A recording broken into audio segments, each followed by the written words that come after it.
سبھی کا تو شریف پڑھیے اللهم صل علی سیدنا محمد وسلم صلاۃ و سلام علیک یا رسول اللہ صلی اللہ تعالی علیہ وسلم۔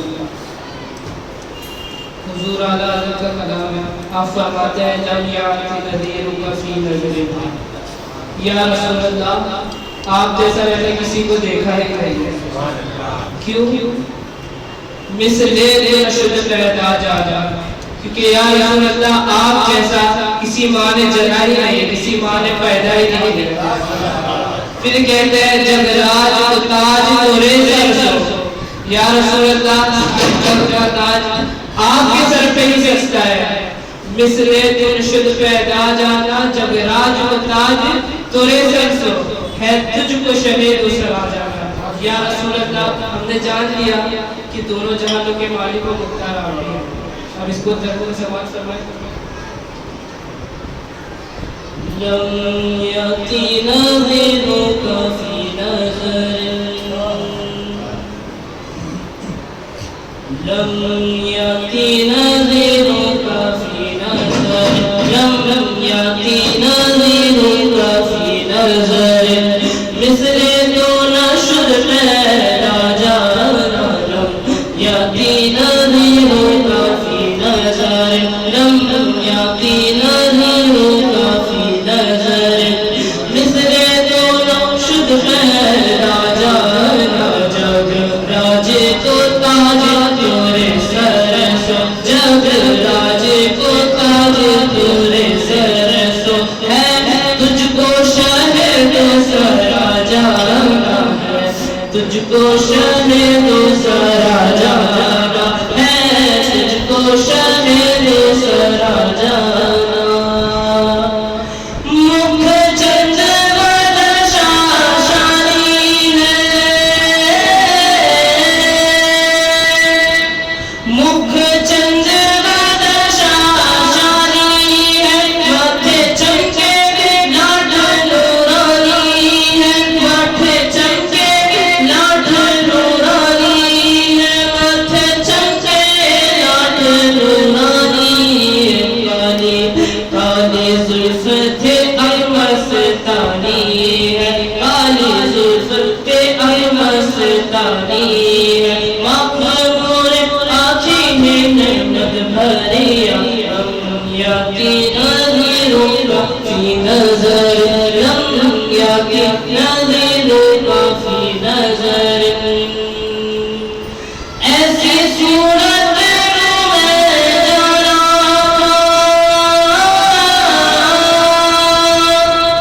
ایسی صورت میں جانا، ایسی صورت میں جانا، جہانا کے جارے جہانا، جہانا کے جارے جہانا، جہانا کے جارے جہانا، سچ آقا دے رکھ دیے شان آقا، سچ آقا دے رکھ دیے شان آقا، جس شان میں تو شان نے سب بڑی عالم، یاتی نذیرک فی نظر، لم یاتی نذیرک فی نظر۔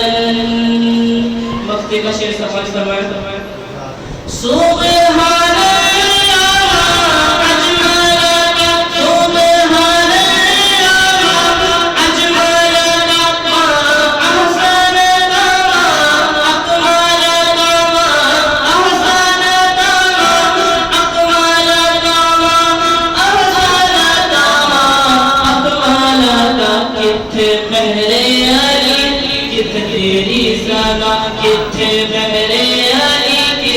تیری سنا گستاخ آنکھی کتے جارڑی آدم، یاتی نذیرک فی نظر، لم یاتی نذیرک فی نظر، مثل تو نشد پیدا جانا، جب راج کو تاج تورے سر سو، جب راج کو تاج تورے سر سو، ہے تجھ کو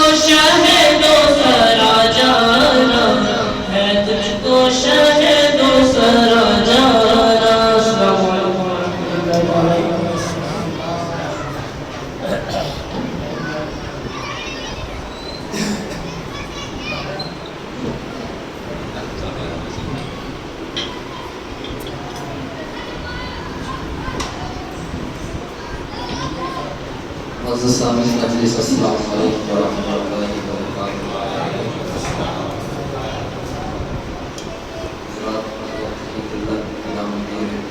بس خراج عقیدت پیش کرنے کے شہادت حاصل کر رہے ہیں والا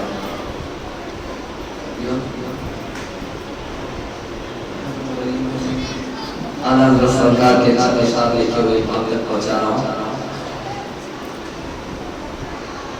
بلا تمہیں درود پاک پڑھیے نعت پاک سننے سے پہلے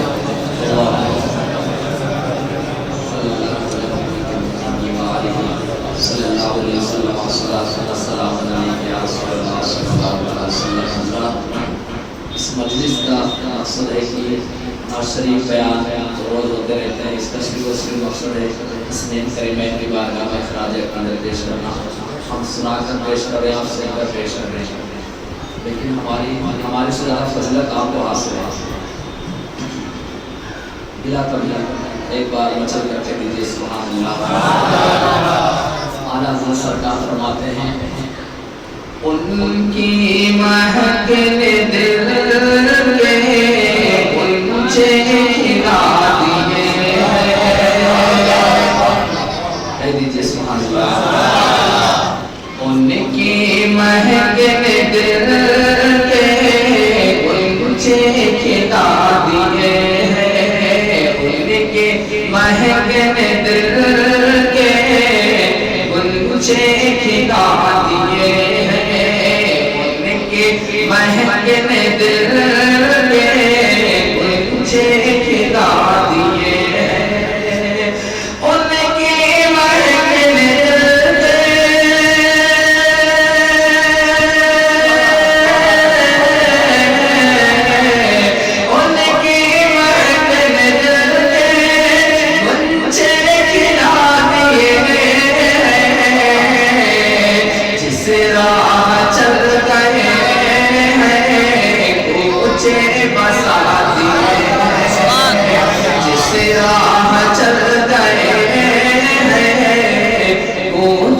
بسا دیے ہیں، اور میرے قریب سے اطرا کسی نے مانگا، میرے قریب سے اطرا کسی نے مانگا، میرے قریب سے کسی نے مانگا، میرے قریب سے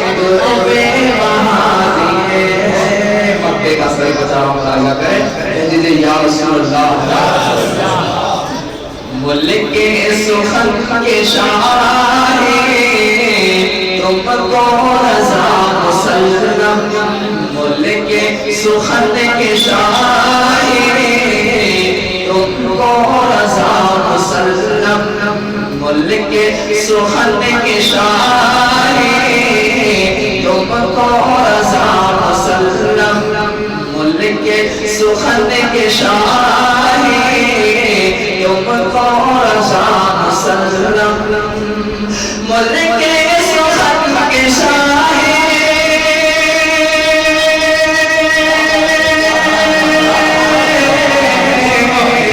ملک سخن کے شاہی تم کو رضا مسلم، جس سمت آ گئے ہو، جس سمت آ گئے ہو، سیکھے بٹھا دیے ہیں،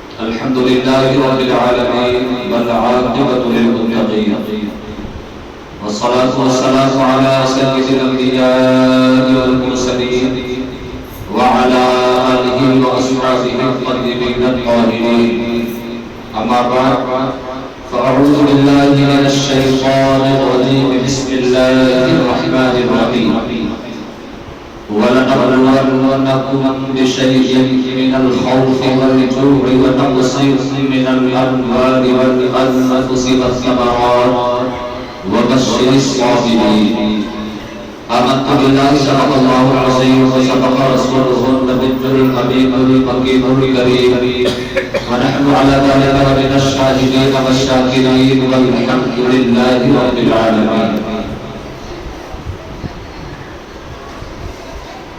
آئیے سب سے پہلے بڑی ہی عقیدت و احترام کے ساتھ ہمارے اور آپ کے آقا ہم غریبوں کے بابا مولانا جان سجد عالم فخر ہر دو عالم جناب محمد رسول اللہ صلی اللہ علیہ وسلم کی بارگاہ بےکس پناہ میں حدیث روح پاک رسالت کرے پڑھے اللہم صلی علی سیدنا و شفیعنا مولانا محمد علیہ وسلم صلاۃ و سلام علیک یا رسول اللہ صلی اللہ علیہ وسلم. حضرات گرامی اللہ تبارک و تعالی کا بے پناہ احسان عظیم ہے کہ اللہ تعالی نے ہمیں اسے ماہ محرم الحرام کا مقدس اور بابرکت مہینہ عطا فرمایا. ہم نے گزشتہ ماہ محرم الحرام میں بھی اسی مسجد میں بیٹھ کر 11 دن تک ذکر شہید کربلا بیان کیا تھا اور سنا تھا. اسی کی برکت سے ہے کہ ہم الحمدللہ جو سال گزر گیا اس سال میں بخیر و عافیت رہے اور بحسن و خوبی پھر اس محفل میں بیٹھے ہیں کہ سرکار عالم صلی اللہ علیہ وسلم کا ذکر اور آپ کے پیارے شہزادے کا ذکر پھر سے سننے کی سعادت حاصل کر رہے ہیں. یہ آپ کی اس مسجد سے ذکر شہید کربلا کا دوسرا سالانہ اجلاس ہے جو مکمل 10 یا 11 دن تک آپ حضرات کو یہاں سے سنایا جائے گا. اللہ تعالیٰ کی توفیق سے جتنا ہمارے علم میں ہے صحیح روایات مستند احادیث کے ذریعے آپ حضرات کو کربلا کا بیان سنایا جائے گا. اس سال چونکہ وقت بھی ہے لہذا میں نے سوچا ہے کہ پہلے دن سے ہی کربلا کا ذکر شروع کر دیا جائے گا کیونکہ ہمیشہ یہ شکایت رہتی ہے کہ آخر کے چند دنوں میں کربلا کے بہت سارے واقعات رہ جاتے ہیں, بہت ساری سواتِ گرامی کا تذکرہ چھوٹ جاتا ہے.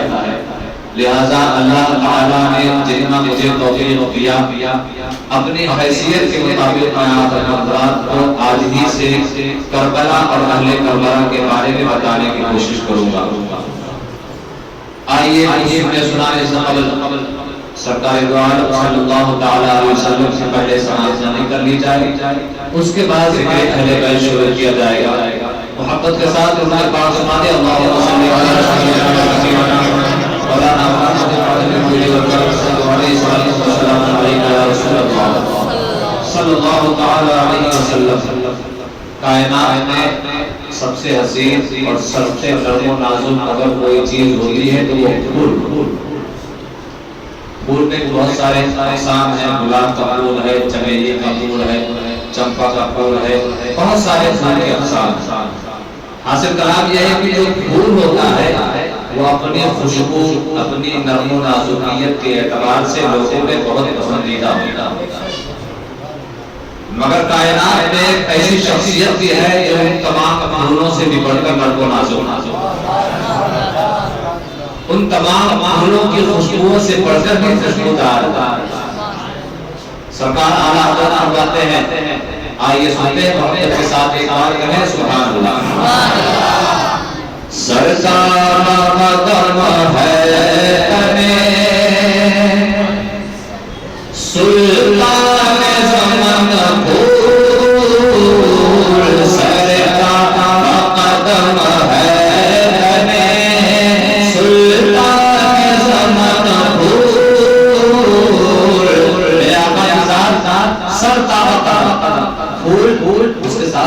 بھی لگے ہوئے، اس کے ساتھ پتنگیاں بھی لگی ہیں، مگر میرے آقا جہاں شان کیا ہے؟ میرے امام فرماتے ہیں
بلکہ میرے آقا صلی اللہ علیہ وسلم کے جسم مبارک سے جو پسینہ نکلتا تھا وہ بھی مبارک تھا، اور ایسا خوشبودار ہوتا تھا کہ جس دلہن نے لگا لیا ہے وہ دلہن تو مہنگی ہی مہنگی، اس کی کئی نسلیں تک مہنگی ہیں۔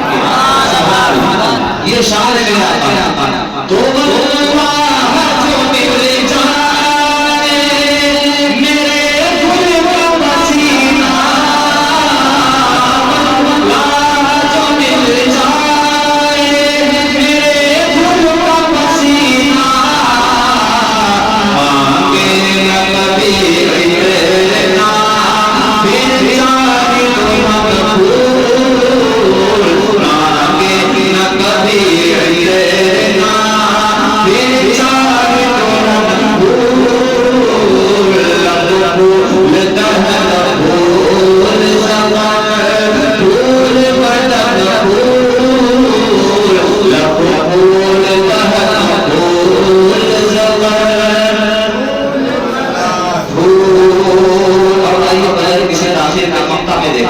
سرکار امام اعلیٰ حضرت فاضل بریلوی رضی اللہ تعالی عنہ اس شخصیت کا نام ہے جو ہندوستان میں جسے ہم اویس قرنی کا نام دے سکتے ہیں۔ امام عشق و محبت آقا کی سنا بیان کر لی ہے باتیں امام فضل کی طرف۔ میرے امام فرماتے ہیں کہ کیا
صلی اللہ تعالی علیہ وسلم۔ قتل حسین اصل میں مرگ یزید ہے، قتل حسین اصل میں مرگ یزید ہے۔ اسلام زندہ ہوتا ہے ہر کربلا کے بعد، اور وقار خون شہیدان کربلا کی قسم، یزید معرکہ جیتا ہے جنگ ہارا۔ اسلام تیری نبیدہ ڈوبے گی حشر تک، تجھ میں روا ہے خون حسین ابن علی کا۔ اللہ تعالیٰ نے ہمیں اس بات کی توفیق بخشی کہ ہم ذکر اہل بیت کرنے کے لیے اور سننے کے لیے یہاں بیٹھے ہیں۔ اہل بیت رضوان اللہ تعالیٰ علیہم اجمعین کا ذکر یہ آج کوئی نئی ایجاد کرنا نہیں ہے، بلکہ یہ بزرگان دین کا طریقہ رہا ہے۔ اہل بیت سے محبت کرنا یہ ایمان کی دلیل ہے۔ اہل بیت سے محبت جنت میں جانے کا سبب ہے۔ اعلیٰ حضرت عظیم الفقر ارشاد فرماتے ہیں، اس شعر کا حاصل کلام یہ ہے کہ اہل بیت ان ازواج گرامی کا نام ہے جن کی سچائی تطہیر کے پانی سے ہوئی ہے۔ آب تطہیر سے ہے جیسے پھولوں کی منزل۔ آب تطہیر آپ ذرا دیکھیں، مثال دیکھیں کہ اہل بیت کی شان کیا ہے، اہل بیت کی عظمت کیا ہے۔ کسان اناج اگاتا ہے، اس اناج اگانے کے لیے پانی کا بھی صحیح ہونا ضروری ہے اور زمین کا بھی صحیح ہونا ضروری ہے۔ جو لوگ جانکار ہیں وہ لوگ جانتے ہیں کہ پانی کی بھی بہت ساری قسمیں ہوتی ہیں۔ کوئی پانی کھارا ہوتا ہے، کوئی پانی میٹھا ہوتا ہے، اور میٹھے پانی کی بھی بہت ساری اقسام ہیں۔ حاصل کلام یہ ہے کہ اگر اچھی فصل کوئی چاہتا ہے تو زمین کا بھی اچھا ہونا ضروری ہے اور پانی کا بھی اچھا ہونا ضروری ہے اور لگائے ہوئے ہاتھوں کا بھی اچھا ہونا ضروری ہے۔ ایسا ہو کہ پانی اچھا نہ ہو، زمین اچھی ہو تو خاطر خواہ فصل نہیں آئے گی، اور اگر زمین بہت اچھی ہو اور پانی اچھا نہ ہو تب بھی کوئی اچھی فصل اگنے والی نہیں ہے۔ لیکن اگر پانی بھی اچھا ہو، زمین بھی اچھی ہو اور لگانے والے ہاتھ بھی عمدہ ہو، پھر جو فصل آتی ہے اس فصل کے کیا کہنے۔ اللہ اکبر، دیکھیے اہل بیت اطہار کی شان کیا ہے کہ وہ کس زمین پر اگائی گئی ہے۔ اگنے والی زمین نبوت کی زمین ہے، اگانے والے ہاتھ قدرت کے ہاتھ ہیں، اور پانی جو ہے وہ تطہیر کا پانی ہے۔ آب تطہیر کے پانی سے زمین نبوت پر دست قدرت نے جسے اگایا ہے وہ ذات کا نام اہل بیت اطہار ہے۔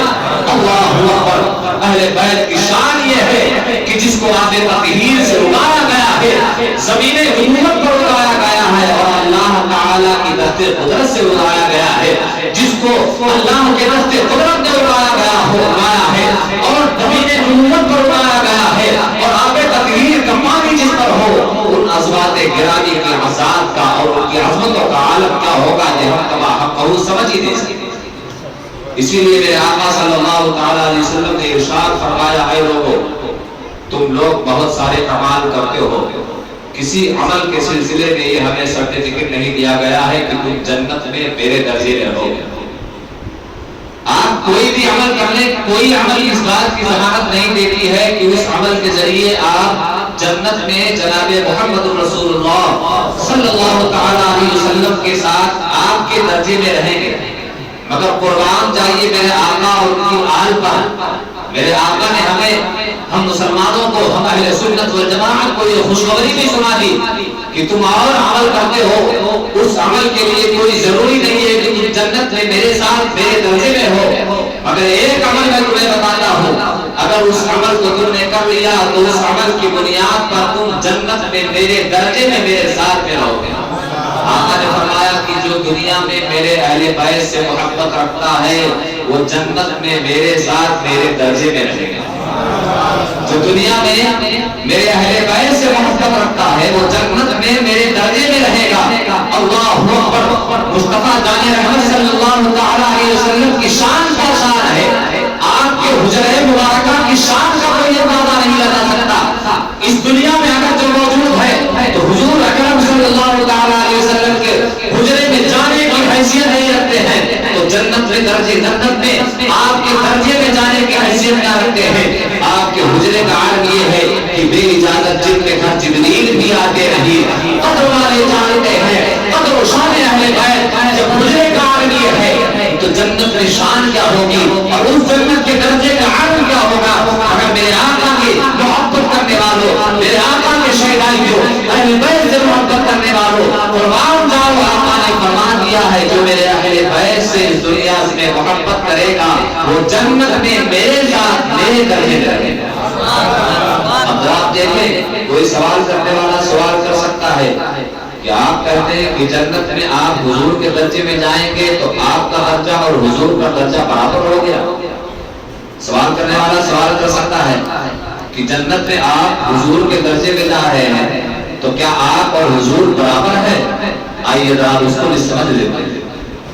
جوتا جو ہوتا ہے وہ پیروں میں پہننے کے لیے ہوتا ہے، جوتا کبھی تخت پر اسے رکھا نہیں جا سکتا، جوتا چاہے جتنا مہنگا ہو اسے تخت پر رکھا نہیں جا سکتا، مگر آپ ذرا دیکھیں کہ وہی جوتا جب کوئی بادشاہ پہن لیتا ہے تو اس بادشاہ کے ساتھ ساتھ جوتا بھی تخت پر چلا جاتا ہے۔ وزیر نیچے بیٹھا ہوا ہے، حکومت کے دیگر وزراء نیچے بیٹھے ہوئے ہیں، مگر وہ جوتی جو بادشاہ کے پیروں میں آ گئی، جس جوتی کو نسبت بادشاہ کے پیر سے ہو گئی، وہی جوتی جو اب تک تخت پر نہیں رکھی جا سکتی تھی، مگر اس نے بادشاہ کے پیر کو اپنا لیا ہے، جو بادشاہ کے پیر کے ساتھ ساتھ تخت پر بھی چلی گئی۔ اور ذرا دیکھیں دنیا میں گرد و غبار ہوتا ہے، کائنات میں کوئی ایسا مسلمان نہیں ہے جو باہر کا گرد و غبار اٹھا کر لا کر مسجد کے ممبر پر ڈال دے، لیکن مسجد کے محراب پر جو گرد و غبار ہو اس گرد و غبار کی نسبت ہی کچھ اور ہے۔ گرد و غبار دھول ایک ہے مگر باہر کی جو دھول ہے اس کی الگ شان ہے، اور جو دھول مسجد کے محراب پر آ کر جم گئی اس کی الگ شان ہے۔ پتا کیا چل رہا ہے؟ چیز وہی ہے، نسبتیں بدلتی جا رہی ہے، کیفیت بدلتی جا رہی ہے۔ اللہ اکبر۔ اور میں ہمیشہ کہتے رہتا ہوں، میں ہمیشہ اس بات کو میں نے کئی مرتبہ کہا ہے کہ دنیا میں بڑی بڑی گاڑیاں ہوتی ہیں، مرسڈیز ہے، اس میں ہم جیسے انسان تو نہیں بیٹھ سکتے مگر ایک کتا بیٹھا ہوا ہوتا۔ بڑی بڑی گاڑیوں میں آپ کہیں گے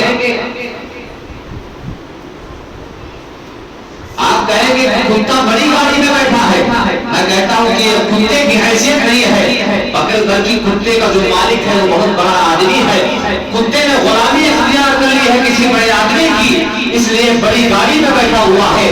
بادشاہ کی جوتی نے بادشاہ سے نسبت حاصل کر لیا تھا، اس لیے وہ تخت پر چلا گیا۔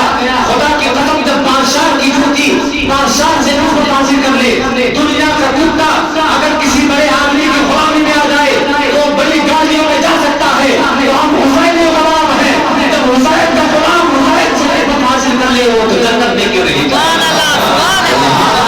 ہم حسین کہتے ہیں، ہم حضور کے غلام ہیں، حضور کے غلام ہم جنت میں اس حیثیت سے نہیں جائیں گے کہ ہمارا درجہ اور آپ کا درجہ ایک ہے، بلکہ اس حیثیت سے جائیں گے کہ آقا جائیں گے، آقا کی غلامی میں ہم بھی آقا کے ساتھ ساتھ چلے جائیں گے۔ آقا نے فرمایا جو میری دنیا میں اہل بیت سے محبت فرماتا ہے اللہ تعالیٰ اسے جنت میں میرے درجے میں شامل فرمائے گا۔ تو ہم آج سے ہی انشاءاللہ العزیز کربلا کا بیان شروع کریں گے، اور جہاں تک ممکن ہو سکے آنے والے دنوں میں جہاں تک میری تعلیم ہے، میرا علم ہے، میری حیثیت میں آپ حضرات کو مستند روایات کے ساتھ بتانے کی کوشش کروں گا۔ ویسے تو کسی مائی کے لال میں اتنی طاقت ہی نہیں ہے کہ کربلا کے بیان کو ختم کر سکے۔ کائنات کے سمندر کے جتنے پانی ہیں سب کو اگر سیاہی بنا لیا جائے، دنیا میں جتنے درخت ہیں سب کو اگر قلم بنا لیا جائے، کائنات کے جتنے اوراق ہیں سب کو کاغذ بنا لیا جائے، اور اس کے بعد اہل بیت کی فضیلت پر لکھنا شروع کر دیا جائے، اللہ کی قسم کھا کے کہتا ہوں کہ سمندر کا پانی ختم ہو جائے گا، اہل بیت کی فضیلت ختم نہیں ہوگی۔ دنیا کے درخت کے قلم سارے ٹوٹ جائیں گے مگر اہل بیت کی فضیلت کما حقہ بیان نہیں ہو سکتی ہے۔ کائنات کے تمام اوراق ختم ہو جائیں گے مگر اہل بیت کی فضیلت کما حقہ بیان نہیں ہو سکتی ہے۔ دنیا کے سارے انسانوں کی زبانیں پوری ہو جائیں گی مگر اہل بیت کی فضیلت اور ان کی مرتبہ کما حقہ کو بیان نہیں کر سکتا ہے۔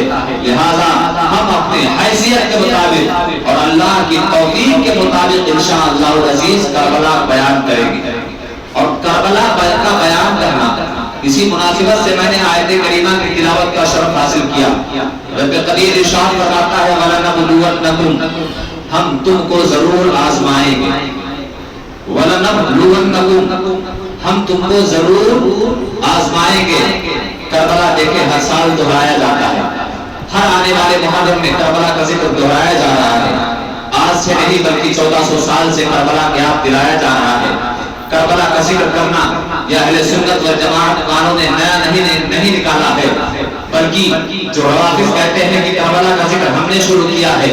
ہم کہتے ہیں کہ تمہاری پیدائش 300 ہجری کے بعد ہوئی تھی. آئیے ہم بتائیں کہ کربلا کا ذکر کون کرتا ہے.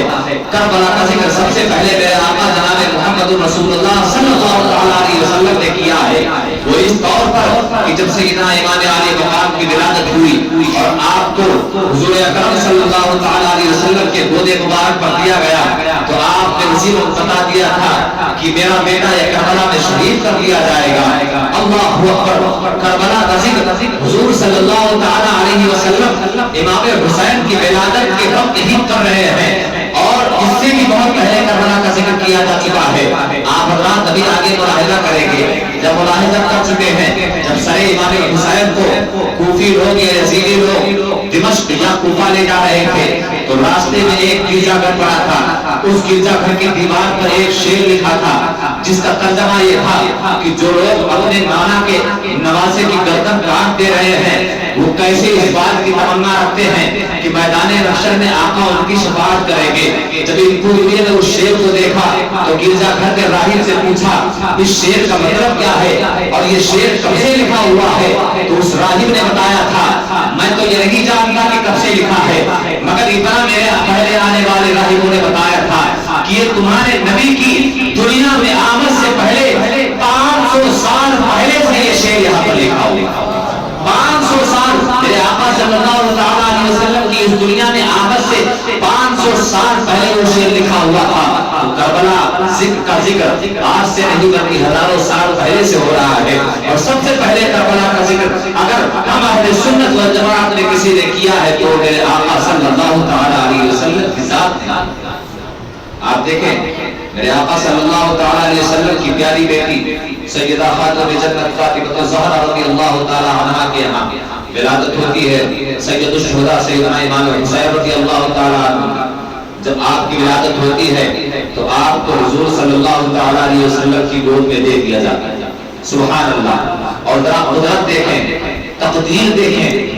ایسی تقدیر صرف اہل بیت اطہار کی ہو سکتی ہے. آپ خاندان تو بہت دنیا میں پاؤ گے مگر کوئی خاندان ایسا ہمیں ڈھونڈ کر بتائیے کہ جب وہ خود پیدا ہو رہے ہیں تو انہیں نبی کی گود مل رہی ہے. بابا پیدا ہوئے تو نبی کی گود ملی, ماں پیدا ہوئی تو نبی کی گود ملا.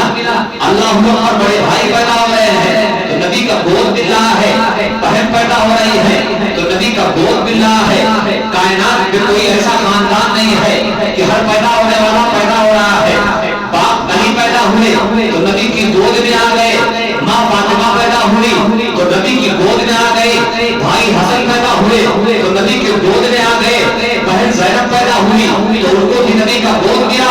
اور جب خود پیدا ہو رہے امام حسین تو آپ کو بھی حکومت کا گود مل رہا ہے. اللہ اکبر. یہ خاندان وہ خاندان ہے جس کے نقش قدم پر چل کر ہم جنت کی راہ ڈھونڈنے والے ہیں. کائنات میں ایسی کوئی خاندان نہیں ہے جس کی عظمت عالم یہ ہے جسے گودے نبوت ملا ہو اور ان کے بعد ان کی شہادت کے بعد انہیں یہ مرتبہ ملا ہے کہ وہ خود وہ جنتی ہے. اگر جنت میں جو بھی جائے گا وہ تمام جنتی جوانوں کے سردار بھی. آئیے باپ کا عالم کیا ہے والدہ کا. جس حسین کا تذکرہ ہم کر رہے ہیں اس حسین کے باپ کا عالم کیا ہوگا. ہم تو بھائی رشتے محبت والے بلکہ ہمارا مذہب مذہبی عشق و محبت ہے. ہمارا مسلک مسلکی عشق و محبت ہے. ہمارا دین عشق و محبت والا دین ہے اور ہمارا امام بھی امام عشق و محبت ہے. ہم ایسا نہیں ہے جس کا ذکر کر رہے ہیں اس کے بابا کو بھول جائیں. بابا کی عظمتوں کا ملاحظہ کریں. بابا کے بارے میں روایات میں آیا ہے کہ بابا یعنی مولا کائنات شیر خدا مولا علی کرم اللہ تعالی وجہ الکریم آپ پیدا ہوئے تو خانہ کعبہ کے اندر پیدا ہوئے. محدث محدث حضرت علامہ عبدالحق محدث دہلوی اور امام ابن حاکم اپنی مستدرک میں لکھتے ہیں کہ آپ کی ولادت خانہ کعبہ کے اندر ہوئی. حضرت مولا کائنات شیر خدا مولا علی کرم اللہ تعالی وجہہ الکریم کی ولادت خانہ کعبہ کے اندر ہوئی. اور جب آپ کی ولادت ہو جاتی ہے 3 دن گزر جاتا ہے، آپ اپنی ماں کی گود میں ہیں، ماں کہتی ہے بچہ پیدا ہوا ہے بہت خوبصورت ہے، مگر ایسا لگتا ہے کہ آنکھ سے نابینا ہے، آنکھیں کھول نہیں رہا ہے. 3 دن تک آنکھ آپ نے نہیں کھولی. حضرت علی کے والد جناب ابو طالب اپنی گود میں لیتے ہیں، کہتے ہیں ماشاءاللہ بچہ تو بہت خوبصورت ہے، مگر ایسا لگتا ہے کہ اس کی آنکھیں سلامت نہیں ہے. صحن کعبہ میں آپ کے والدین آپ کے گود میں لیے ہوئے ہیں، ادھر آپ لوگ اس بات کا رد کر رہے ہیں کہ بچہ بہت خوبصورت پیدا ہوا ہے مگر شاید آنکھوں میں کچھ کمی ہے. ادھر آپ ذکر کر رہے ہیں، ادھر سے آفتاب نبوت طلوع ہو رہا ہے. جناب محمد رسول اللہ صلی اللہ تعالی علیہ وسلم تشریف لا رہے ہیں. جب آپ اپنے چچا اور چچی کے پاس پہنچے، عرض کرتے ہیں چچا جان کیا بات ہے، اے چچی جان بات کیا ہے؟ آپ کے چچا اور چچی فرماتے ہیں بیٹا ہمارے یہاں لڑکا پیدا ہوا ہے، 3 دن ہو گیا ہے اس نے آنکھ نہیں کھولا ہے، خوبصورت تو بہت ہے مگر ایسا لگتا ہے کہ آنکھوں کا نابینا ہے. میرے آقا نے عرض کیا چچی جان لاؤ میرے بھائی کو میرے گود میں دے دو. سبحان اللہ، ذرا دیکھیں علی کی مقدر پر قربان ہو جائیں، علی کی عظمت پر قربان ہو جائے. آقا نے فرمایا چچی جان لاؤ میرے بھائی کو میرے گود میں دے دو. اس وقت میرے آقا کی عمر 29 یا 30 سال کے تھے. بہرحال آقا نے فرمایا لاؤ میرے بھائی کو میرے گود میں دے دو. اور جیسے ہی مولا کائنات شیر خدا مولا علی کرم اللہ تعالی وجہہ الکریم آقا دو عالم صلی اللہ تعالی علیہ وسلم کے گود میں تشریف لاتے ہیں، اور آپ نے جیسے ہی اپنے آنکھوں کا اشارہ کیا مولا کائنات نے فوراً آنکھ کھول دیا. اللہ اکبر، پیدا ہونے والا بچہ تو اس بات کا شعور تھا کہ میں آج دنیا میں جب پیدا ہوا ہوں تو کسی کو نہیں دیکھوں گا بلکہ اس کو دیکھوں گا جس کی بنیاد پر کائنات کا وجود ہوا ہے، جس کی بنیاد پر مجھے زندگی ملی. بچہ 1-2 گھنٹہ اگر آنکھ بند کر لے تو یہ اتفاق ہو سکتا ہے، حسن اتفاق بھی ہو سکتا ہے. 3 دن تک کوئی آنکھ نہ کھولے، 3 دن تک لگاتار کوئی آنکھ نہ کھولے تو یہ کوئی اتفاق نہیں ہے. یہ تو امام عالی مقام کی پیدائش کے وقت کی عظمت اور برکت یہ تھی کہ آپ ابھی پیدا ہوئے ہیں مگر آپ کو عشق رسالت کا صلہ اللہ تعالیٰ کی جانب سے آپ کے دل میں ڈال دیا گیا ہے اور فرما دیا گیا ہے اے علی ہم نے تم کو دنیا میں بھیج دیا ہے، یہ آنکھیں دی ہیں کسی اور کو دیکھنے کے لیے نہیں بلکہ ہمارے محبوب جناب محمد رسول اللہ صلی اللہ علیہ وسلم کو دیکھنے. کائنات نے سب سے پہلے کس کو دیکھا؟ میرے آقا صلی اللہ تعالی علیہ وسلم کو دیکھا. اب ذرا دیکھیں بات چل رہی تھی، حضرت امام حسین کو حضور صلی اللہ تعالی علیہ وسلم کے گود میں دے دیا گیا. میرے آقا صلی اللہ تعالی علیہ وسلم نے جب آپ کو گود میں لیا فرد محبت سے آپ کے لمحۂ مبارک کو بوسہ دیا، آپ کے کان میں اذان دیا، اقامت فرمائی، مگر تھوڑی دیر کے بعد آپ گود میں لیے ہوئے ہیں، امام عالی مقام کو بڑی ہی محبت سے نہار رہے ہیں، اور آپ نے اپنا چہرہ مبارکہ اپنے داہنے جانب کر لیا اور آنکھوں سے آنسو جاری ہو گئے. آپ نے اپنا چہرہ مبارک داہنے طرف کیا اور آنکھوں سے آنسو جاری ہو گئے. سیدہ خاتون جنت فاطمہ الزہرا رضی اللہ تعالی عنہا وہاں موجود ہیں. آپ عرض کرتی ہیں کہ ابا جان آخر کیا بات ہے کہ آپ کے چشمان مبارک سے آنسو جاری ہیں؟ میرے آقا صلی اللہ تعالی علیہ وسلم ارشاد فرماتے ہیں اے میری بیٹی، یہ جو میرا بیٹا ہے کل میدان کربلا میں شہید کر دیا جائے گا، کل میدان کربلا میں دشمنوں کے ہاتھوں شہید کر دیا جائے گا. اتنا کہہ کر میرے حضور میرے آقا صلی اللہ تعالی علیہ وسلم کے چشمان مبارک سے آنسو نکل رہے ہیں، اور طریقہ کیا ہے کہ آپ اپنے چہروں کو چھپا کر رو رہے ہیں.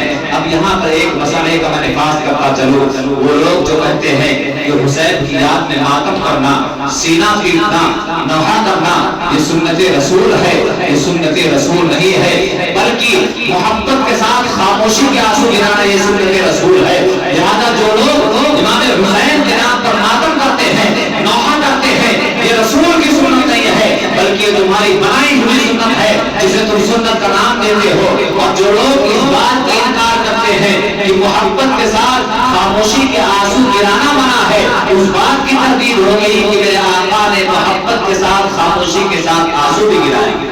تو جو محبت والے ہیں، اہل سنت والجماعت ہیں، وہ امام حسین کے یاد میں، ان کے غم میں خاموشی کے ساتھ محبت کے آنسو تو بہاتے ہیں، مگر نوحہ کرنا، سینہ پیٹنا یہ اہل سنت والجماعت کی شان نہیں ہے، اہل سنت والجماعت کا شیوا نہیں ہے۔ میرے آقا صلی اللہ تعالی علیہ وسلم نے امام حسین کے پیدا ہونے کے بعد ہی کربلا کا ذکر کر دیا ہے، اور صرف کربلا کا ہی ذکر نہیں کیا ہے بلکہ کربلا کی مٹی بھی لا کر ام سلمہ کو دے دیا ہے۔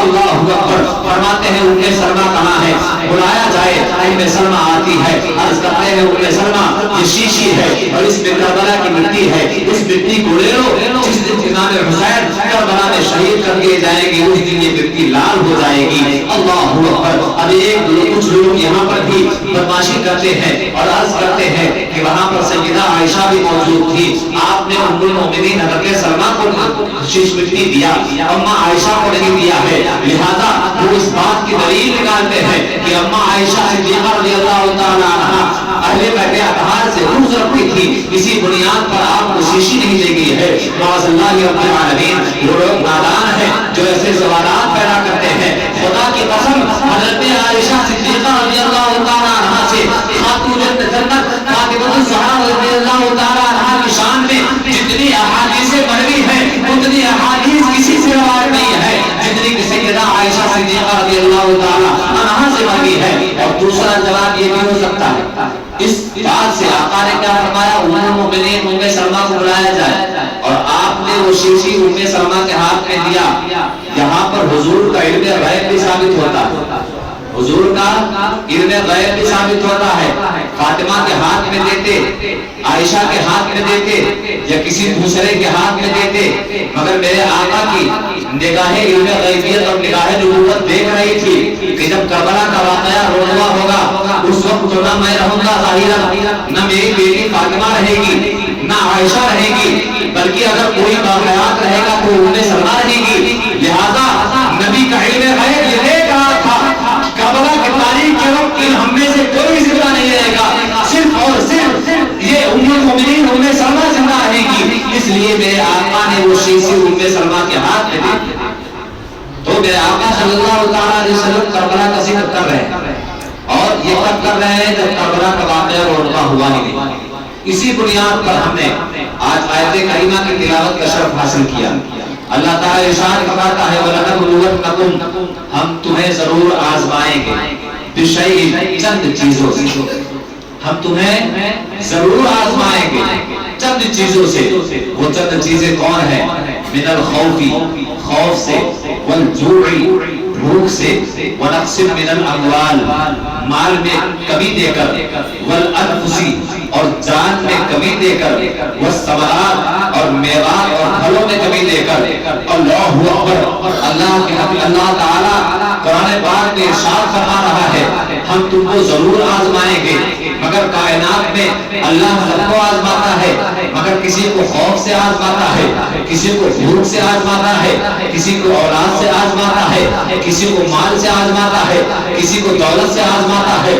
اللہ اکبر، مگر خاندان اہل بیت کا خاندان ہے اور کربلا کا میدان وہ میدان ہے کہ کربلا والوں میں اللہ اکبر جتنی آزمائشیں اللہ تعالی نے بیان کی ہے ان تمام آزمائشوں کو ایک ساتھ کربلا میں اتار دیا گیا ہے۔ خوف سے بھی کربلا والوں کو آزمایا جا رہا ہے، بھوک سے بھی کربلا والوں کو آزمایا جا رہا ہے، جان بچوں کی اولادوں کی جان جا رہی ہے اس سے بھی آزمایا جا رہا ہے، 18 سال کا نوجوان بیٹا دیا جا رہا ہے اللہ اس سے بھی آزما رہا ہے، 6 مہینے کا بچہ اس کو بھی راہ خدا میں دیا جا رہا ہے اللہ اسے بھی آزما رہا ہے۔ 6 مہینہ پہلے مدینہ شریف چھوڑ دیا تھا، 6 مہینے سے سفر میں ہے اور سفر میں جس کے پاس کتنا مال ہوتا ہے مال کی کمی بھی ہو گئی ہے اسے بھی آزمایا جا رہا نیچے پانی بند کر دیا گیا ہے، پیاس سے بھی آزمایا جا رہا ہے، کھانے کو کھانا نہیں ہے، بھوک سے بھی آزمایا جا رہا ہے۔ خدا کی قسم آزمائشوں کی جتنی قوتیں اور قسمیں تھی سب کربلا میں امام حسین پر اللہ تعالیٰ نے ڈال دیا تھا، مگر قربان چاہیے امام حسین کی آنکھوں پر امام حسین مرے تھے جو نبوت کی دور میں مرے تھے، امام حسین نے اگر پرورش پائی تھی تو نبی کے ساتھ پرورش پائی تھی، نبی کی پرورش میں یہ عمل کیا کہ آپ خوف کی آزمائش میں بھی کامیاب ہے، بھوک کی آزمائش میں بھی کامیاب ہے، اولاد جا رہی ہے پھر بھی آپ صبر کر رہے ہیں، اور بچے جا رہے ہیں پھر بھی آپ صبر کر رہے ہیں، مال ختم ہو گیا ہے پھر بھی آپ صبر کر رہے ہیں۔ اللہ نے فرمایا ہم تمہیں آزمائیں گے بھوک سے، خوف سے، اور خوف تو ایسا تھا کہ 22,000 کا لشکر جرار ایک طرف اور ایک طرف صرف 22,000 لشکر کا خوف تاریخ میں آیا ہے اور مختلف تواریخ میں آیا ہے۔ یہ ہماری میں غلط باتیں نہیں کہہ رہا ہوں، انشاءاللہ جتنا بھی دستیاب بیان ہوگا سب وہ مستند روایات اور اہل سیر جو ہے ان کی روایات کو اکٹھا کرنے کی کوشش کی جائے گی۔ ایک طرف 22,000 کا لشکر جرار ہے اس کا خوف، اور ایک طرف صرف 72، اور اس 72 میں بھی بوڑھے جوان بچے سب 56 سالہ قیادت سے لے کر 6 مہینے کا ننھا علی اصغر بھی وہاں موجود ہے۔ ایک طرف 22,000 کا لشکر جرار اور ایک طرف 72 لوگ، ان میں بوڑھے بھی ہیں، ان میں بچے بھی ہیں، ان میں جوان بھی ہیں، ان میں 18 سالہ نوجوان محمد بن قاسم بھی ہے، 19 سالہ کا یہ نوجوان حضرت علی اکبر بھی ہیں، 22 سال کے نوجوان سیدنا زین العابدین بھی ہیں، 6 مہینے کے ننھے علی اصغر بھی ہیں، 9 سال کے 7 سال کے آپ کے بھانجے اور محمد بھی ہیں۔ تو ایک طرف 72 اور دوسری طرف 22,000 کا لشکر جرار، خوف سے آپ کو آزمایا گیا لیکن آپ وہاں پر بھی ثابت قدم رہے۔ 3 دن سے آپ کے اوپر پانی بند کر دیا گیا، بھوک و پیاس کی شدت ہے، آپ انشاءاللہ مکمل واقعات بیان سماعت کریں گے، بھوک و پیاس کی شدت ہے مگر آپ وہاں پر بھی ثابت بن کر کھڑے ہیں، موجود ہیں، ڈٹے ہیں، آپ کے پائے اقدس میں بالکل بھی جنبش اور لغزش نہیں آ رہی، تمام مصیبتوں کے سامنے پائے حسین میں ذرہ برابر میں لغزش نہیں آ رہی ہے۔ کربلا نے ہمیں اس بات کا درس دیا ہے کہ اے لوگوں تم حالات میں کیسے بھی رہو، تعداد میں کتنے بھی رہو، مگر جب ظلم کوئی آپ کے سامنے آ جائے تو ظالم کے سامنے کھڑے ہو جائے، جھوٹ جب اڑایا جائے تو جھوٹ کے سامنے ڈٹ کر کھڑے ہو جائے۔ یہ ہمیں درس ملا ہے کربلا سے کہ جب ظالم کوئی آ جائے تو ظلم کے خلاف ہم کھڑے ہو جائے۔ درس ہمیں ملا ہے کربلا سے کہ جب جھوٹ کوئی آ جائے تو جھوٹ کے سامنے ہم ڈٹ کر کھڑے ہو جائے۔ درس دیا گیا ہے ہمیں کربلا سے کہ جب کوئی ظلم و ستم کے پہاڑ کو توڑ پہاڑ کھڑا کرنا چالو کر دے تو اگر جب تعداد میں کم ہو لہذا ہمیں اپنے حق کی لڑائی کے لیے کھڑا ہونا ضروری ہے، اور اگر ہم حق کی لڑائی میں کھڑے ہو گئے تو اگر وہ ظلم ختم نہیں ہو سکتا ہے کم از کم اتنا تو ہو سکتا ہے کہ ظالم کا چہرہ بے نقاب ہو جائے۔ اگر ہم اپنے حقوق کی لڑائی کے لیے کھڑے ہو گئے، اپنے فنڈامنٹلز کے لیے، رائٹس کے لیے اپنے ہم اگر کھڑے ہو گئے، اگرچہ ہمیں اپنے حقوق نہیں ملیں گے مگر کم از کم جو ہمارے حق ہے وہ اجاگر ہو کر سامنے تو آ جائیں گے۔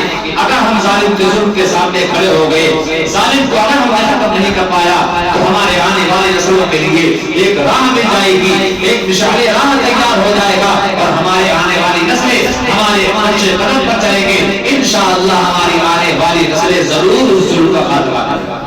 آپ دیکھیں میدان کربلا کے بعد 3 سال کے اندر ہی یزید اور یزیدیت کا خاتمہ ہو، 3 سال کے اندر پوری یزیدیت کا خاتمہ ہو گیا، اور خاتمہ کس نے کیا؟ انہی میں سے اٹھا اور اس نے ہی مارا، بعد میں اس نے جو نبوت کا دعویٰ کر دیا، تو جیسی کرنی ویسی بھرتی۔ تو جو لوگ کہتے ہیں کہ ظالم کی زندگی، ظلم کی زندگی بہت لمبی ہوتی ہے، میں کہتا ہوں حق کی شہادت کے بعد ظلم کی زندگی 3 سال سے زیادہ نہیں ہو سکتی۔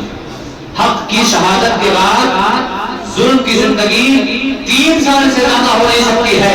میدان کربلا میں امام حسین نے اپنی شہادت پیش کر دی تھی، اپنے بچوں کی شہادت پیش کر دی تھی، عوام و انصار کی شہادت تھی اور اس کے 3 سال کے بعد ہی یزید اور یزیدیت کا خاتمہ ہو گیا.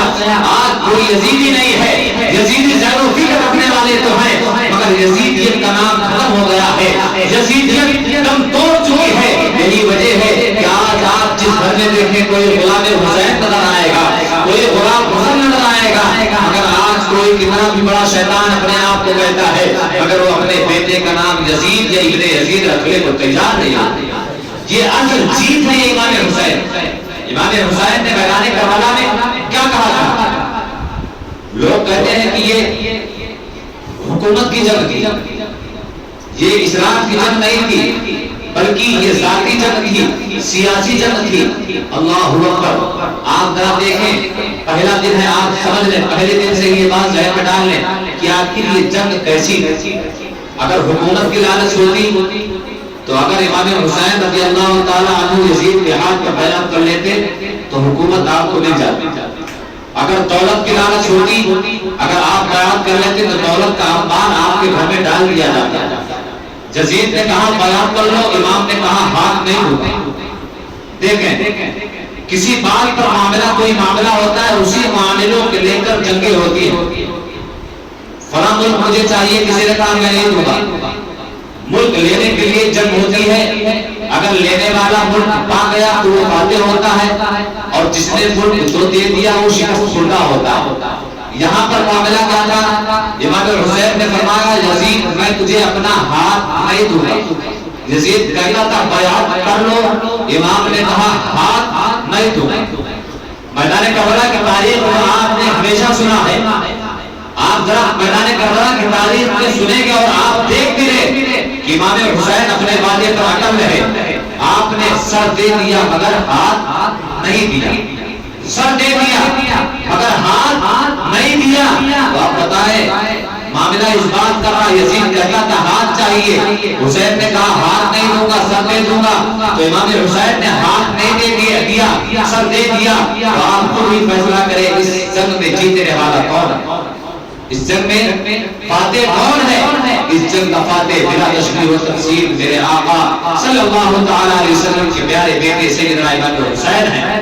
لہذا امام حسین نے جو کربلا میں جنگ لڑی ہے وہ سیاست کی جنگ نہیں تھی, وہ حکومت اور دولت کی لالچ نہیں تھی. حکومت چاہتے تو ایسے حاکم کے نواسے ہیں جن کی حکومت دریاؤں پر بھی ہے, جن کی حکومت سمندروں پر بھی ہے, جن کی حکومت ہواؤں پر بھی ہے. دولت چاہتے تو ایسے نانا کے نواسے ہیں جن کے قدموں کے ٹھوکروں میں اگر آپ اشارہ فرما دیتے تو ہر پہاڑ بھی سونے کا ہو کر آپ کے قدموں کے ٹھوکروں میں آ جاتا.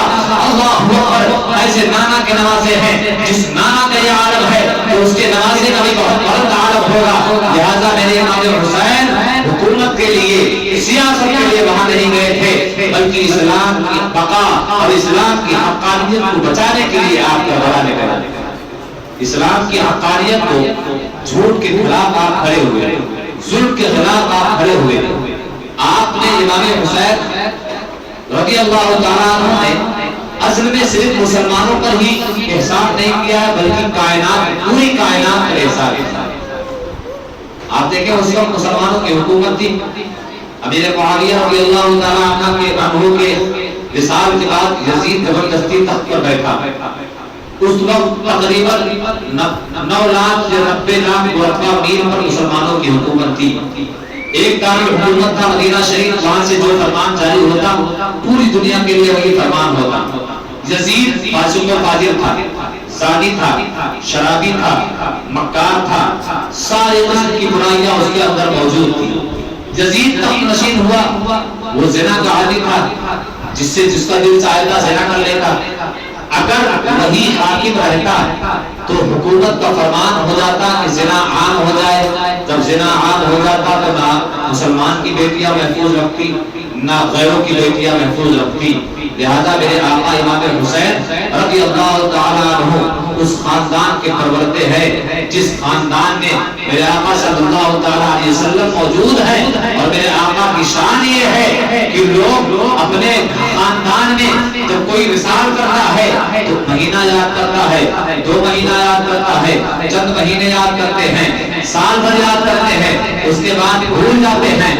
مگر میرے آقا اپنی امت سے اس قدر محبت فرماتے ہیں کہ آپ جب پیدا ہوئے تب بھی زبان پر اپنی امت کا ذکر ہے، دنیا سے جا رہے ہیں تب بھی لب پر اپنی امت کا ذکر ہے، آپ اپنے قبر مبارک پر لیٹے ہوئے ہیں تب بھی اپنی امت کا خیال آپ کے زبان مبارک پر ہے۔ تو اسی زبان مبارک پر، جس زبان مبارک پر اپنے حمل امتی کا ورد تھا، اسی زبان مبارک کا لعاب طاہر امام الحسین نے بھی چوزا تھا، اور اس لعاب طاہر کا اثر یہ ہوا کہ میرے آقا میرے نانا نے کائنات کے لیے رحمت کر کر آئے تھے، لہذا میں اسی نانا کا نوازا ہوں، میں کسی مسلمانوں کے لیے نہیں بلکہ پوری کائنات کے لیے رحمت کر کر دکھاؤں گا۔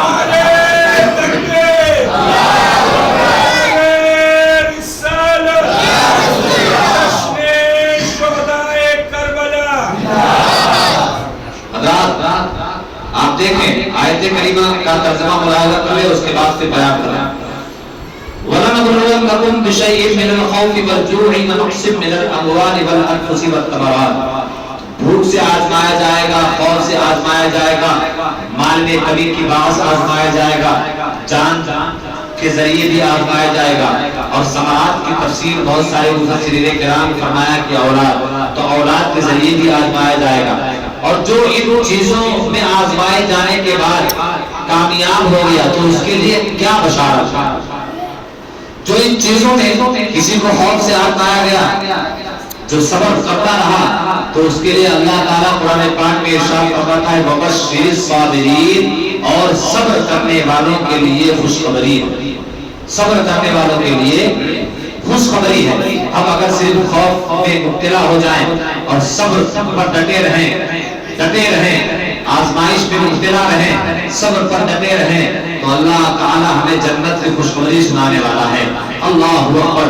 اب ذرا دیکھیں کربلا کی طرف چلیں، امام حسین کو خوف سے آزمایا گیا، آپ صابر رہے، بھوک سے آزمایا گیا، آپ صابر رہے، اولاد سے آزمایا گیا، آپ صابر رہے، بچوں سے آزمایا گیا، آپ صابر رہے، بھوکوں پیاس سے آزمایا گیا، آپ صابر رہے۔ ساری آزمائشوں میں آپ الحمدللہ اپنے نانا کے واسطے سے صابر بن کر ڈٹے رہے، تو اللہ تعالیٰ نے انہیں جنت کا مژدہ تو سنایا نہیں سنایا، جنتی ہی نہیں بنایا بلکہ ایسا جنتی بنایا کہ جنتی جوانوں کا سردار بنا دیا، اور ایسا جنتی بنایا کہ وہ خود وہ جنتی ہے اور جو ان سے محبت کرنے گا وہ بھی جنتی ہو جائے گا، جو امام حسین سے محبت کرے گا وہ بھی جنتی ہو جائے گا۔ لہذا آقا کا فرمان کیا ہے کہ جو دنیا میں اہل بیت سے محبت کرتا ہے وہ جنت میں میرے درجے میں میرے ساتھ جائے گا انشاءاللہ العزیز۔ کل اسی سلسلے کو آگے بڑھایا جائے گا، وقت کا برابر اہتمام رکھا جائے گا، 1 گھنٹے کے اندر سارا پروگرام ختم کر دیا جائے گا، 9:15 بجے سے لے کر 10:15 بجے تک انشاءاللہ العزیز ہر دن بیان ختم کر دیا جائے گا۔ لہذا آپ تمامی حضرات سے گزارش ہے کہ آپ حضرات وقت مقررہ میں عشاء کی جماعت 8:50 پر ہے، وقت مقررہ پر یہاں تشریف لائیں، عورتیں اپنے گھروں پر بیٹھ کر ذکر کربلا سنیں۔ ذکر کربلا سننے کی بہت ساری برکتیں ہیں، بہت ہی نعمتیں اس سے حاصل ہوتی ہیں، ایمان تازہ ہوتا ہے، صبر کرنے کا جذبہ پیدا ہوتا ہے۔ جیسے آپ اہل بیت کی دیگر شخصیات کا ذکر سنتے جائیں گے، جب سیدہ خاتون جنت کا ذکر آئے گا تو ہماری ماں بہنوں کو بھی ایمان تازہ ہوگا، جب علی اکبر کا ذکر آئے گا تو ہمارے جوانوں کا بھی ایمان تازہ ہوگا، جب سیدنا امام حسین مولا علی کا ذکر آئے گا تو ہمارے بوڑھوں کا بھی ایمان تازہ ہوگا۔ لہذا جو مسجد میں آ سکتے ہیں مسجد میں بیٹھ کر سنیں، بلکہ اور جو لوگ اپنے گھروں میں بیٹھ کر سن رہے ہیں ان سے بھی گزارش ہے کہ باادب بیٹھ کر سنیں۔ اگر آپ سچی نیت کے ساتھ ان سیدوں کا ذکر کریں گے تو ان سیدوں کے ذکر کی برکت سے اللہ آپ کی دنیا بھی سنوارے گا اور انشاءاللہ العزیز آخرت بھی ثواب دے گا۔ وآخر دعوانا الحمدللہ رب العالمین۔ کھڑے ہو کر صلوات و سلام